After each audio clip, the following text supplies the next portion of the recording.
ભરૂચના વાલિયામાં મકાનમાંથી શિક્ષક દંપતીનો મૃતદેહ મળી આવ્યો। ગણેશ ગાર્ડન સોસાયટીમાં મકાનમાં શિક્ષક દંપતીનો મૃતદેહ મળ્યા છે। મકાન આખો દિવસ બંધ રહેતા સ્થાનિકોએ પોલીસને જાણ કરી હતી। પોલીસે દરવાજો તોડતા દંપતી લોહી લુહાણ હાલતમાં જોવા મળ્યા। ઉચ્ચ અધિકારીએ ઘટના સ્થળે પહોંચી અને વધુ તપાસ શરૂ કરી છે। દંપતીની હત્યા કે પછી આત્મહત્યા તે અંગે રહસ્ય ગૂંટાઈ રહ્યું છે। વાલિયા પોલીસે અકસ્માતે મોતનો ગુનો નોંધી અને વધુ તપાસ શરૂ કરી છે। તો ભરૂચના વાલિયા વિસ્તારની આ ઘટના છે। મકાનમાંથી શિક્ષક દંપતીના મૃતદેહ મળી આવ્યા છે। ગણેશ ગાર્ડન સોસાયટીના મકાનની અંદર શિક્ષક દંપતીના મૃતદેહ મળ્યા।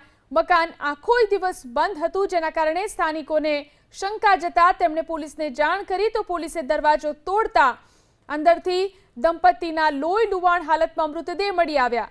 તો ઉચ્ચ અધિકારીઓ ઘટના સ્થળે પહોંચ્યા છે અને વધુ તપાસ ચલાવી રહ્યા છે। આ હત્યા છે કે પછી આત્મહત્યા તેને લઈને રહસ્ય ગૂંટાઈ રહ્યું છે। વાલિયા પોલીસે અકસ્માતે મોતનો ગુનો નોંધી અને તપાસ શરૂ કરી છે। જોઈ શકાય છે ઘટના સ્થળે જે રીતે તપાસ કરવામાં આવી રહી છે। શિક્ષક દંપતીના મૃતદેહ મળી આવ્યા છે। ભરૂચના વાલિયાની આ ઘટના છે। મકાનમાંથી બંનેના મૃતદેહ મળી આવ્યા। મકાન આખો દિવસ બંધ હતું, જેના કારણે સ્થાનિકોને શંકા ગઈ અને તેમને પોલીસને જાણ કરી હતી।